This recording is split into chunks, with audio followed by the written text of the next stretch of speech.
You can't not think blue. But you can say green, you can say red, you can say whatever, but you can't not think blue. But your priority then becomes which one do I want to focus on? Sure. Right? Because you're going to cognitive dissonance. It's having two opposing thoughts at one time. You have to make a choice, because if you don't make a choice, you're paralyzed. And so sometimes I think it is, even the jumping out of the airplane, if you're confident and you feel good about it, you've done it before, maybe you've done it 10 times before, right? It doesn't mean you don't have the adrenaline. Fear comes when we leave the present. Welcome to another session of Inside Outlooks, where we know that personal growth is an inside job. How we think, what we think, and why we think it, or what determines our level of success and happiness. It's time to take a look inside to change the world around us. I'm Dave Gorham. This is Matthey Walley. Fear. What is it? What is it? Yeah. Where does it come from? Is it bad? Can you eliminate it?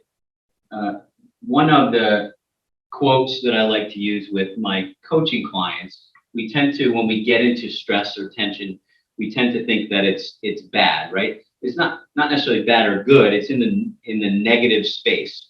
But from the standpoint of fear creates tension and friction. It's in friction that we truly find out who we are as a person. And if we're brave enough to step into that tension and friction, we come out of it knowing ourselves better. So fear is a great subject. So, from my point of view, using that as a launching point, is fear bad, Matt? Well, you know what, but let's back up. Where does it come from? Do we choose to have fear? Does fear know everything? Is it all knowing? Or is fear primitive? Okay, well, two ways to answer that. So, yes and no. That's two ways. That's great. I love Two it. ways. We're done. All right. Yeah. Thank you. Thank you. Good night. So we do know, if we look at biology, we do know that the amygdala, part of the brain, small, primitive, it's there. It's very instinctual, primitive, reactionary. It's there to stop us from dying. It's fight or flight. Protect us. Yeah. Right. So fear's not there to make us happy. Yeah. So can you get rid of that? So can you get rid of the piece of the brain that's in your brain? No. So you can't and get I rid would of say so that the analogy I would use with that is if you and I, any of you, we're standing out in a parking lot, we're looking up at the sky on a bright sunny day, and I point up and say, "What color is that?" You can't not think blue. But you can say green, you can say red, you can say whatever, but you can't not think blue. So fear comes whether we want it to or not in an instant. Mm-hmm. Then it's our job to do something with it. Yeah. Right? We can let it take us on a journey, or we can stop it. Yeah, it becomes at that point it becomes a choice. If we look at Right. So a choice, or don't do anything, which is also a choice. Right. But to your point, it's a choice at that point once we realize it. Can you choose not to be fearful from the amygdala? Taking our parachute example that I use a lot, no. If I'm skydiving, jumping out of a plane, my amygdala is saying, there's no way you should be doing this. So everything in my body has a visceral response, no matter how much money I paid for the training and how excited I am and who I'm with. How good the school was, how great the planes There's are, someone strapped to my back, right? And he's a professional, and I'm going to jump out of this plane. So you're still jumping out of an airplane. Yes. So the choice is to override my amygdala, and I can't convince it not to have that visceral response, but I can limit it. Sure. Right. So to your point, choice. I have a choice to not be controlled by it. Right. You do. Right. But it's also, so what do we have to do to have a choice over it? We've got to be aware. Right. So we have to be not only aware that fear is there, but where's it coming from? Right. Because my fear of jumping out of an airplane and your fear of jumping out of an airplane, we could both have the adrenaline and the heart palpitations. But if I just watched 3 videos the night before about people whose chutes didn't open, I might be a little more fearful. Right. Or if I was raised by someone who told me that was the most dangerous thing in the world. Should never even go near a parachute.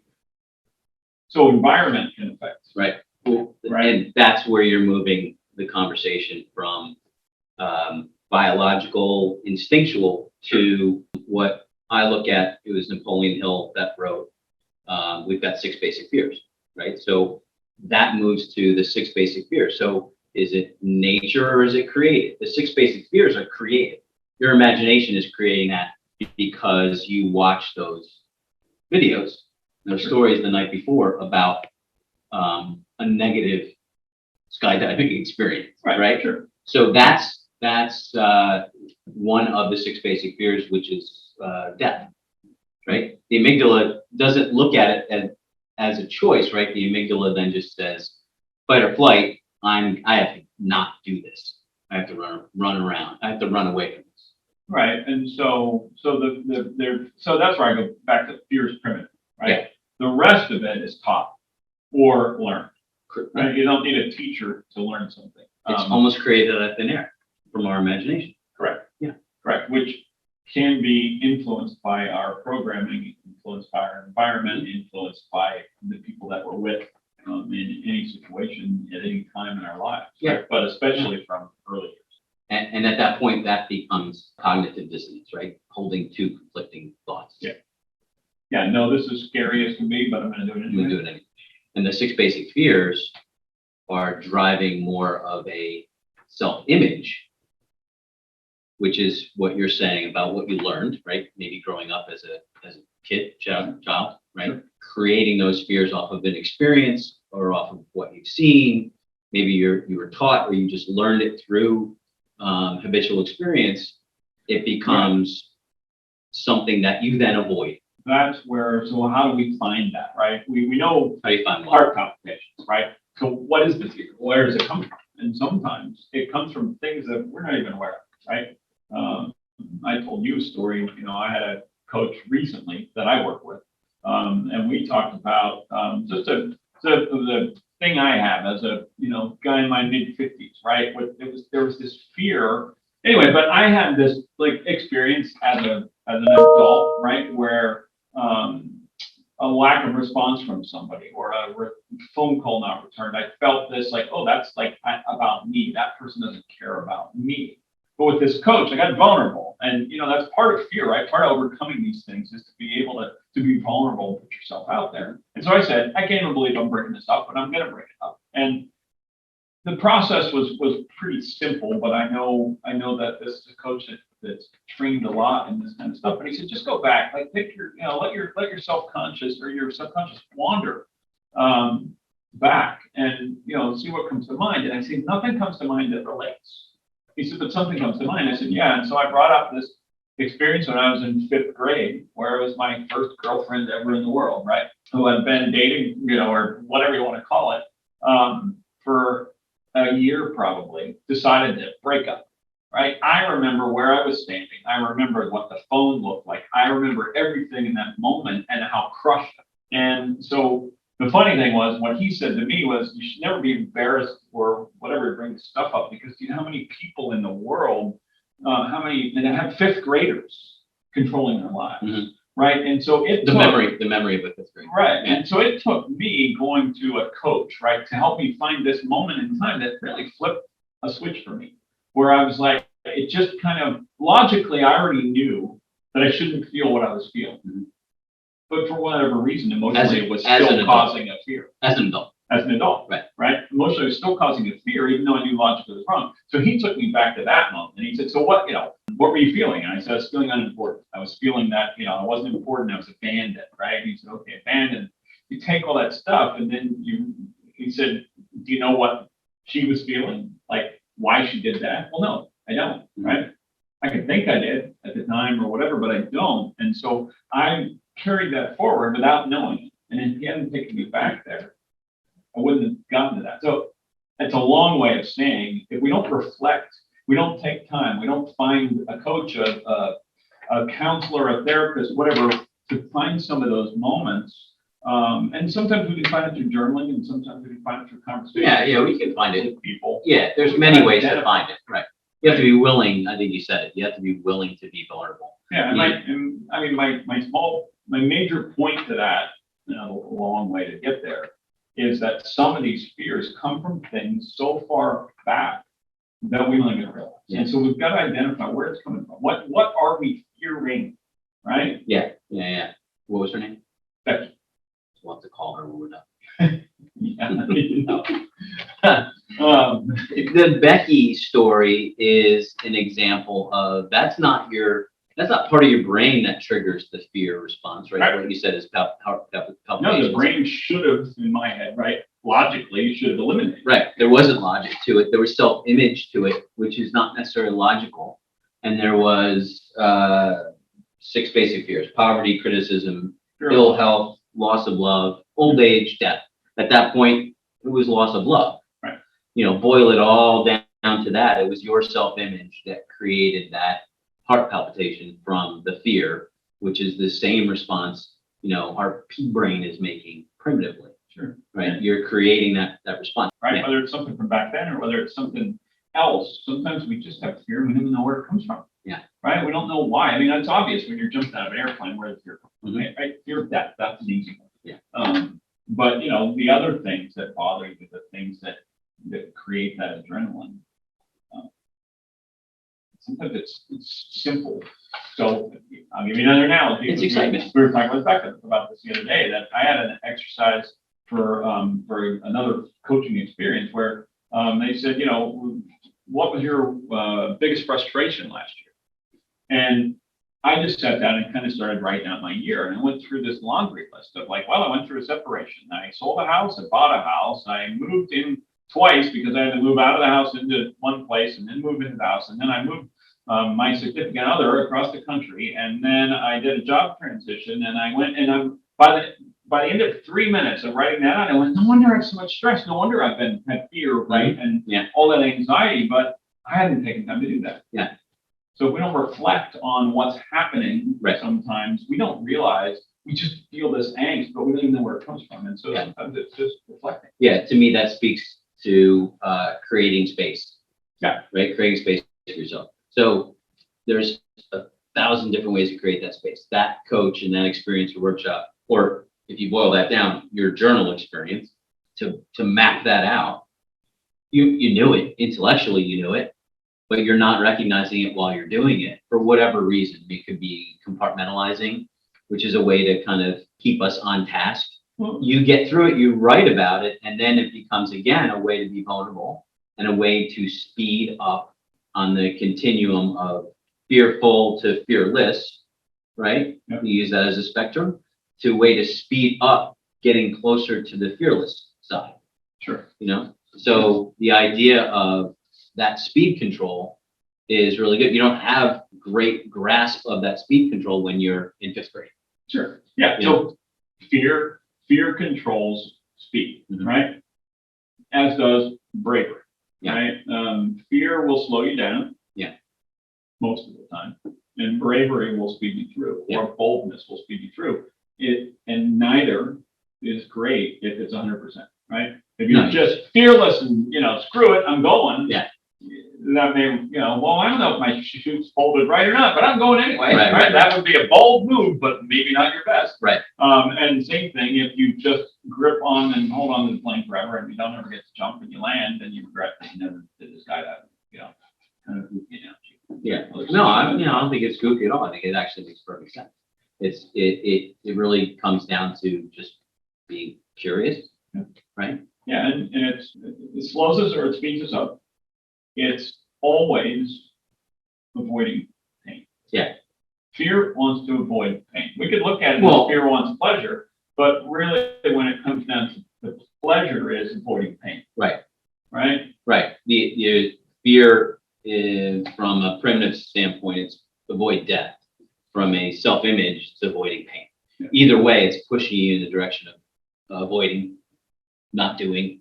Yeah, and the not doing sometimes. If you think about, I don't know, let's think about, we've all just spent a year and a half or more in this pandemic where we had too much time at home and things like that.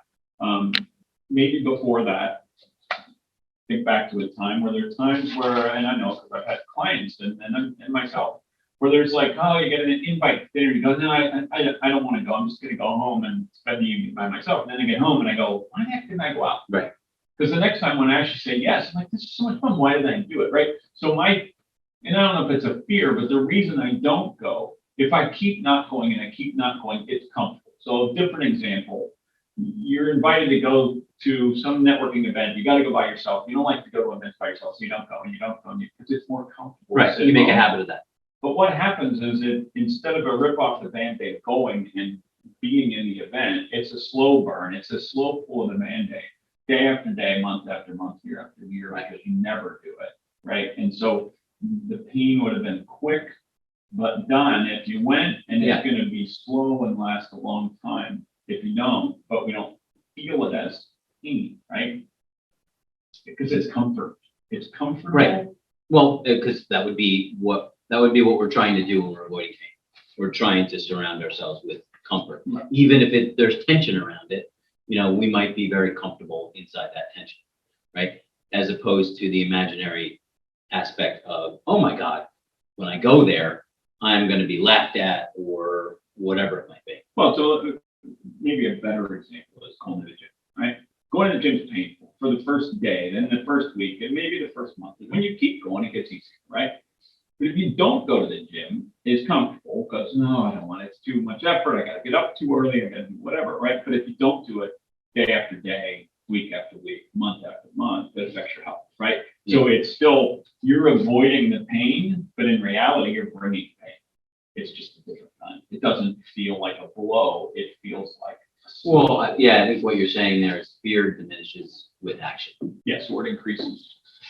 Or, well, not increase. Well, no, it can increase with action. Lengthens. Yeah. The duration is longer with inaction. Yeah. Yeah, action lessens the time. So I've got a question.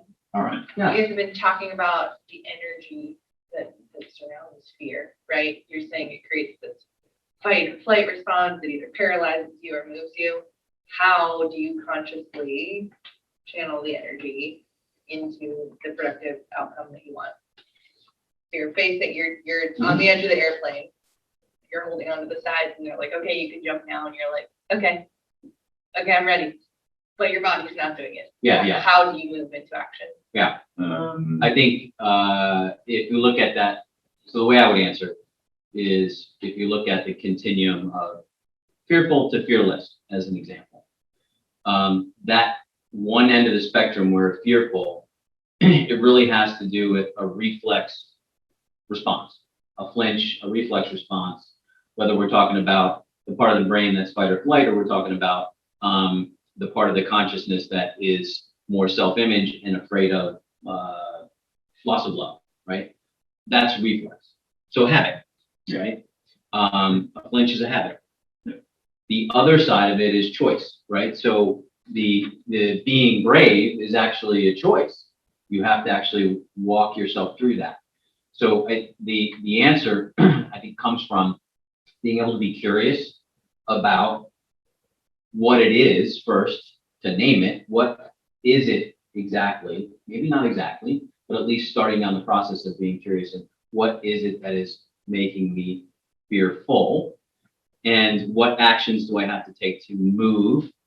And move is slow or fast. It's very, very subjective, but just move, right? Move up that ladder, right? Yeah. So, answering that question, how do I move? There's a myriad numbers of ways, but first thing is to be creative. And I think too, and curious. the other thing is that fear and excitement feel very, very much the same, right? Like I think it was, I'm listening to somebody recently speaking, and I think they were talking about Olympic athletes. They always interview the Olympic athletes afterwards, right? After they won the gold and they had the medal, and were you nervous? And they rarely say, yeah, right? I don't know that I've ever heard one say, yeah. They say, no, I was really excited, right?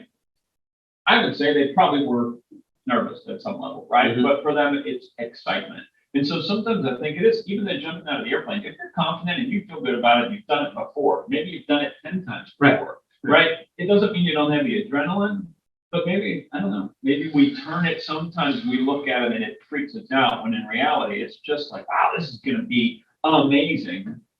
Yeah, I look at the when you're saying excitement, what brings up is semantics of it, right? So that athlete is semantically changing the word from nervous, more on the negative side of this. So it's spectrum of semantics. reprogramming. Yeah, reprogramming yourself, right? So again, with habit, language is huge.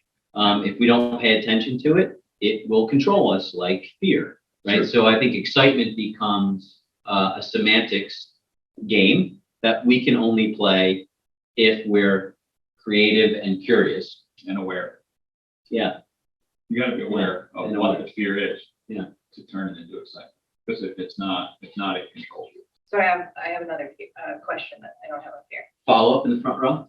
Yeah, so you said, you talked about, do you really want to not have fear? Because if you're at the end of the spectrum where you're fully paralyzed, that's not great. If you're at the end of the spectrum where you're completely reckless, probably not great either. Mhm. I think, and you just touched on this, Dave, to be brave or to be bold, there has to be fear. So, Yeah. right? Yeah. So you Absolutely. can't be, otherwise you're just reckless. If You can't have one fear without is the not other. there, right? Yeah. Right, so the question is, number one, you touched on, can we eliminate fear? I think your answer was no, Mhm. but would we want to? Would we even want to, if it was an option? And why not? What do we win from fear? What do we gain? You become a narcissist. Yeah. Ultimately, right? You become a narcissist, sociopath. Yeah. Yeah. So that, in all kidding aside, that just becomes more of a clinical approach to it. More of a coaching approach to it is like, what can we create in the future with our lives synergistically if we do change our semantics around, if we do choose to look at it that way, if we choose to have a partner that helps us work through these things, if we choose to have a therapist or a coach, or if we choose to journal, we're creating something new for the future. I think the other thing to think about is fear comes when we leave the present.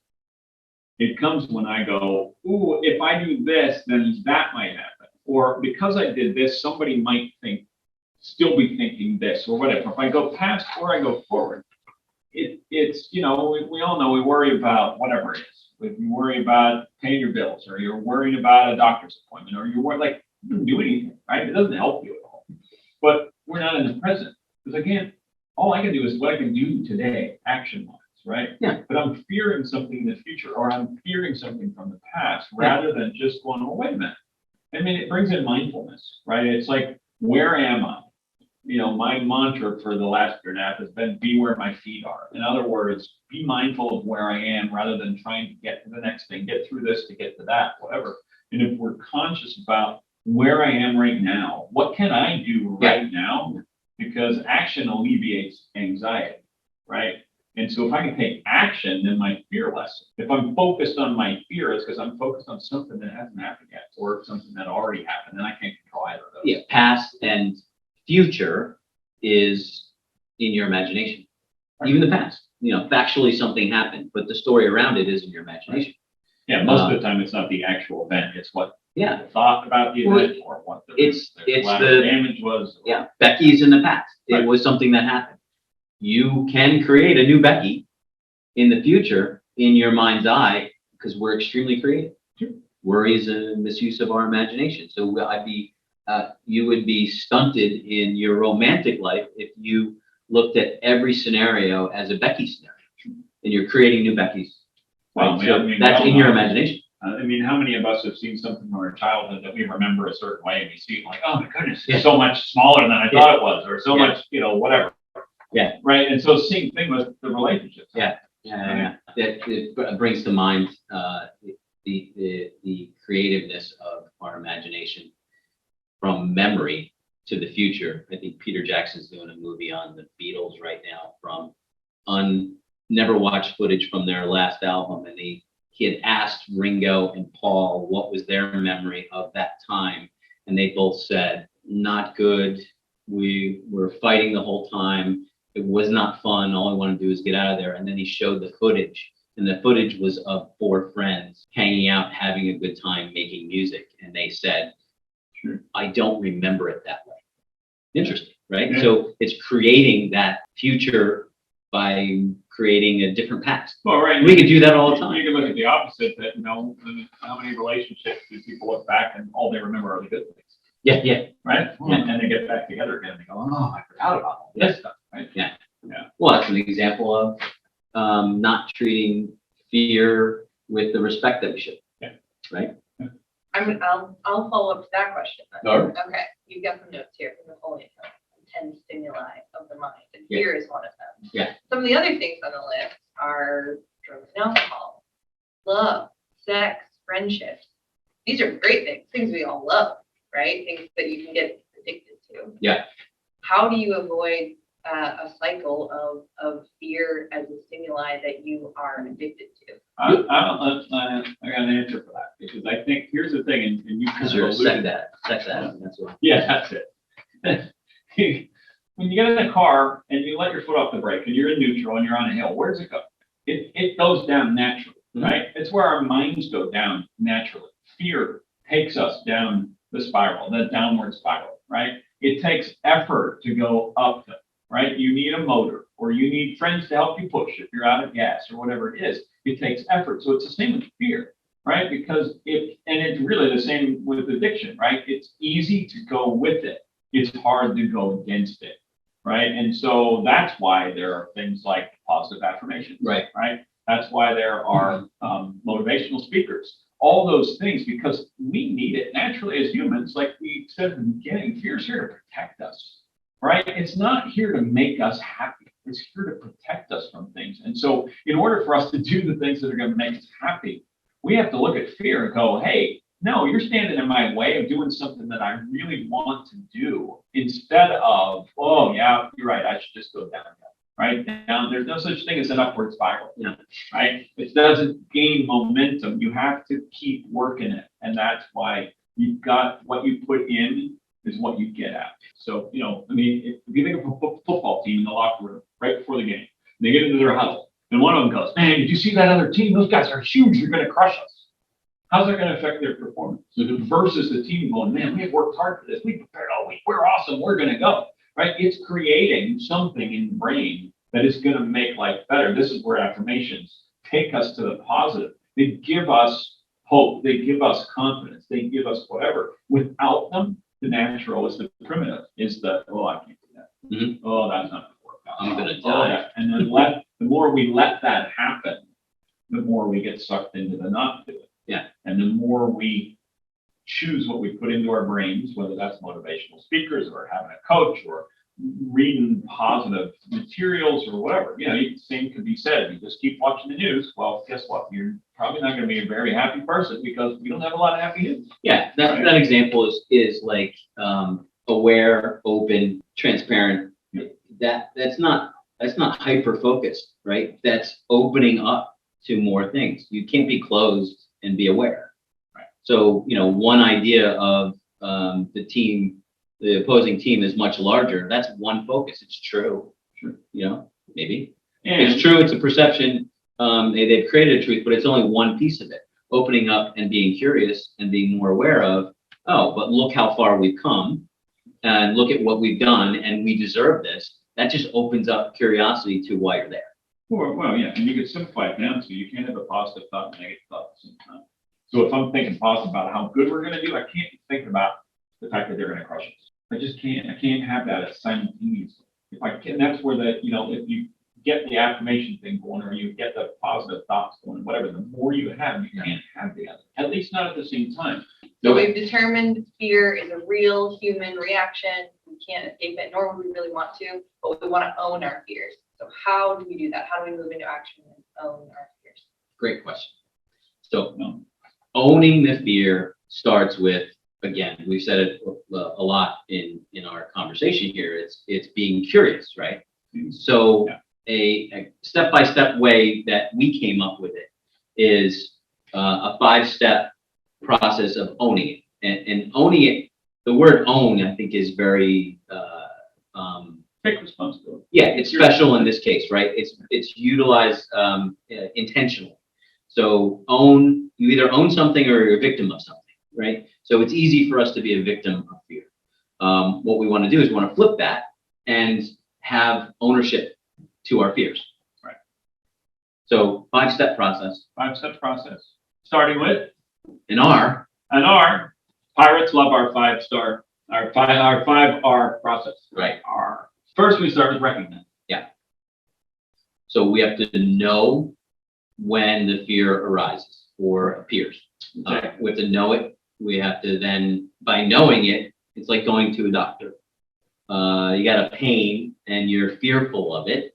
Once it's named, there's less fear around it because now it has a name. Sure. So what we're looking to do is recognize it and name it. Number two. So once you recognize it and name it, you want to respond to it, right? So if we bury our emotions, right, what's going to happen? We're a volcano, right? Basically, if we bury them, they're going to grow like a seed. Yeah, just keep pushing them down, pushing them down. Yeah. Well, a lot of us are very good at that because we take ourselves maybe a little too seriously. But for whatever reason, as human beings, we seem to be very good at burying those feelings. Probably goes back to one of the 6 basic fears, where we don't want to show who we truly are. Sure. Fear of what people think. Yeah. So in that process of burying, you are not owning that fear. Right. You're not recognizing it. So you need to recognize it. You're nurturing it. Yeah, right. You need to feel it. Yeah.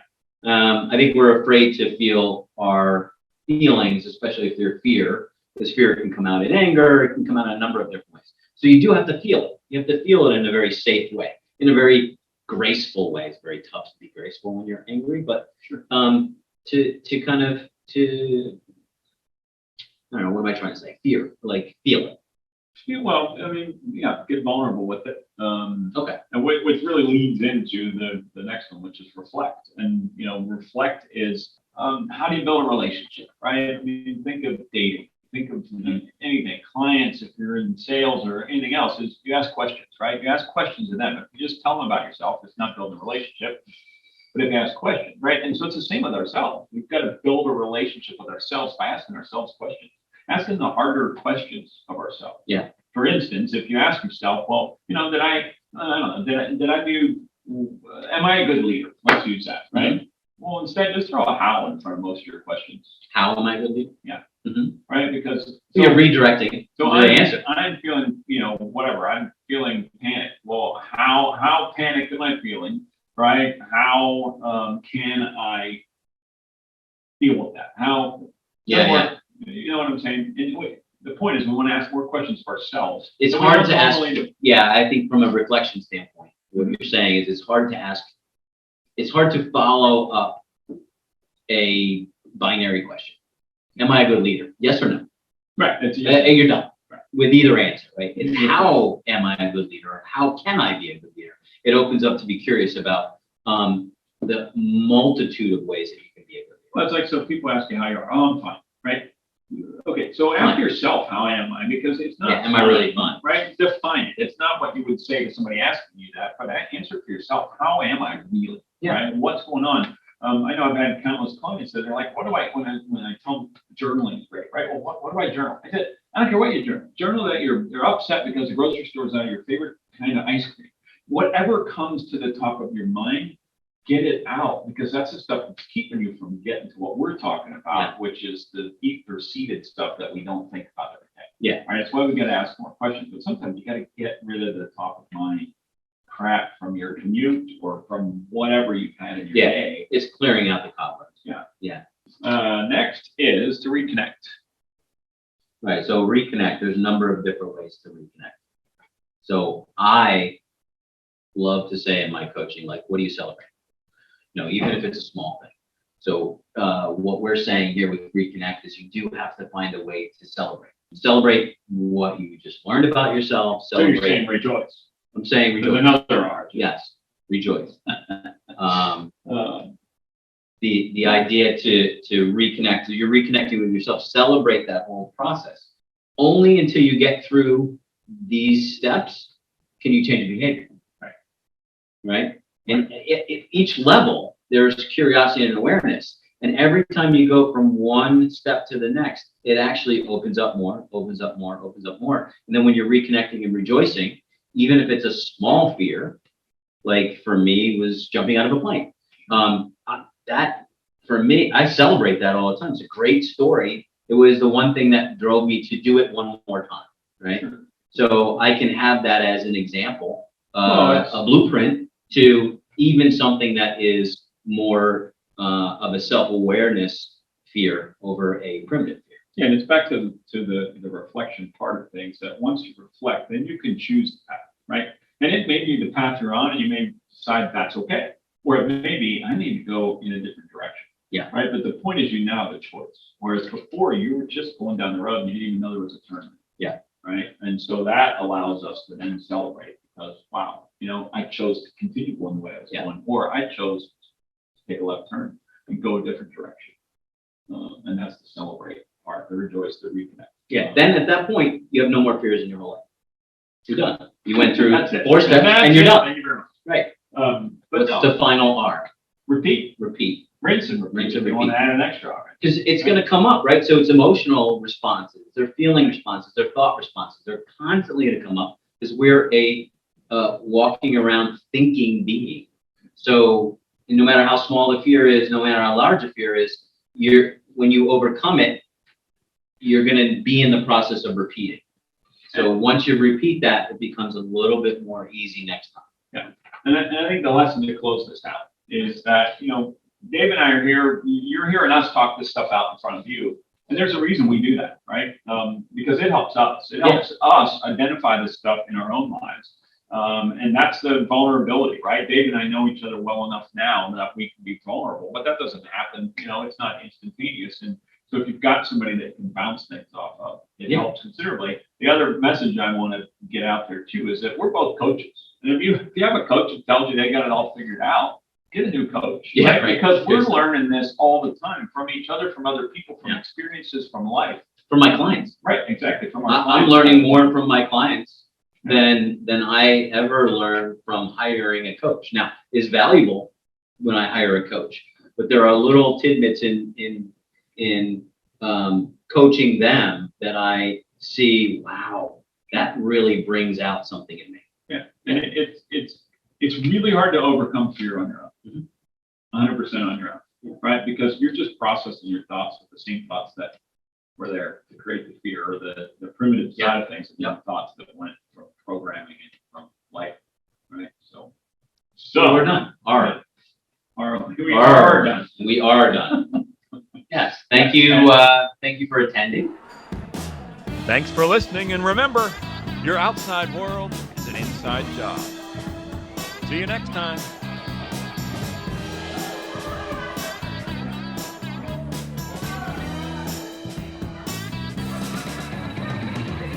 Hey, can we get 2 more over here?